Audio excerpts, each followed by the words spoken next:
Hi everyone, welcome to my new mini vlog again. তো এই মান্থটা তো বুঝতেই পারছো চলছে, এই মান্থটা একদম কমপ্লিটলি ফেস্টিভ মোড অন সব বাঙালিদের জন্য। আমরা সবে দুর্গাপুজো কাটিয়ে উঠলাম, তারপরে একটু অফিস, একটু কাজের চাপ, বাড়ির চাপ সব মেটাতেই চলে এলো আমাদের আরেকটা ফেভারিট উৎসব, সেটা হলো কালী পুজো। কালী পুজো মানেই আলোর উৎসব, বাজির উৎসব, বাট সব কিছুই বাজি স্পেশালি একটু মেপে ঝোপে মেনেই ফাটানো উচিত, বিকজ অফ আমার বাড়িতেও ডগি আছে, টোগো, যেও খুব ভয় পাচ্ছে এখন। তো আমাদের ডেফিনেটলি বাজি ফাটানো উচিত। মানে অ্যাকচুয়ালি আমরা জানি কালী পুজো তো আলোর উৎসব, তো ফুলঝুরি আছে, চৌকি আছে, যেগুলো একটু সাউন্ডটা কম করে সেগুলো বেশি করে ফাটানো উচিত। আর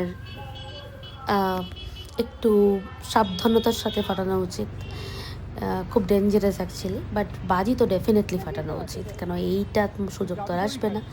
তো আজকে আমি আর আমার হাজব্যান্ড চলে গেছিলাম সোদপুরে। আমাদের কিন্তু মোটো কোনো রকমভাবেই ঠাকুর দেখা ছিল না, আমাদের বাজার করতে গেছিলাম। তারপরে দেখলাম সারা রাস্তা কি দারুণভাবে সাজিয়েছে।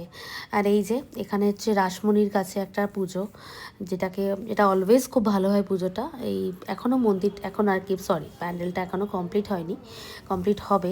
আমরা তার আগেই দেখতে চলে এসেছি, কারণ আমি জানি কাল থেকে প্রচুর ভিড় হবে।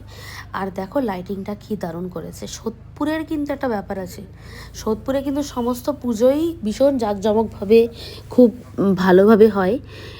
আমরা তাই একটুখানি এটা ভিডিও রেকর্ডিং করতে যাচ্ছিলাম, কেন কি সচরাচর দেখা যায় না, আর এত লাইটিং এত সুন্দর, definitely it is very rare to C.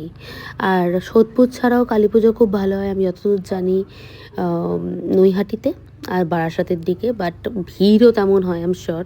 তো ভিড় ঠেলে তো এখন যাওয়াটা একেবারেই পসিবল হবে না।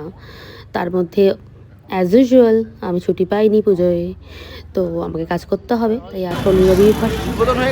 তারপরে চলে এলাম এই প্যান্ডেলটা দেখতে। এই প্যান্ডেলটাও আমার ভীষণ ভালো লেগেছিলো, সোদপুরের কাছেই।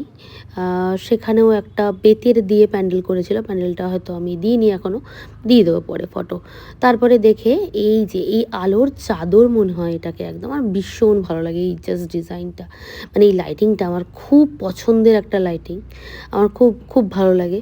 তো এটা দেখতে ভাবছিলাম যে এত এত এত আলো, seriously this Puja is really one of my favourite. যদিও যখন ছোটো ছিলাম না, এই কালী পুজোটা নিয়ে আমি খুব এক্সাইটেড থাকতাম, কেন কি প্রচুর বাজি ফাটাতাম বাবা মার সাথে। তারপরে যখন বড় হলাম আস্তে আস্তে, তখন ফিল করলাম যে চলো, আর বাজি তো প্রচুর ফাটিয়েছি, কী আর ফাটাবো, তাহলে জামা কাপড়ে কিনি। তো এরপরে আমি চলে এলাম পানশিলাতে সোনার কেল্লাও করেছিল একটা জায়গায়, এটা দেখতে যায়নি, লাল কেল্লা করেছে। এই ঠাকুরটাও খুব ভালো হয়েছে, এই ঠাকুরটা অলওয়েজই খুব ভালো হয় অ্যাকচুয়ালি। এরপরে সোদপুরে যে ঠাকুরটা বললাম না, বেতের প্যান্ডেলে করেছিল, এটা বেতের প্যান্ডেলের ঠাকুরটা হচ্ছে এইটা।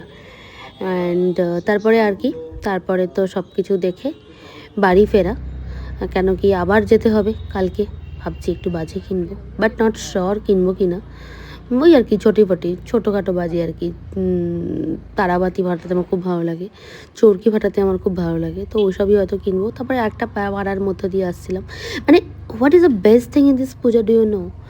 এত আলো, মানে এখানে প্রত্যেকে নিজের বাড়িটাকে এত সুন্দর করে সাজিয়ে, এটা আমার সব থেকে খুব ভালো লাগে। মানে this is the best thing about this Puja.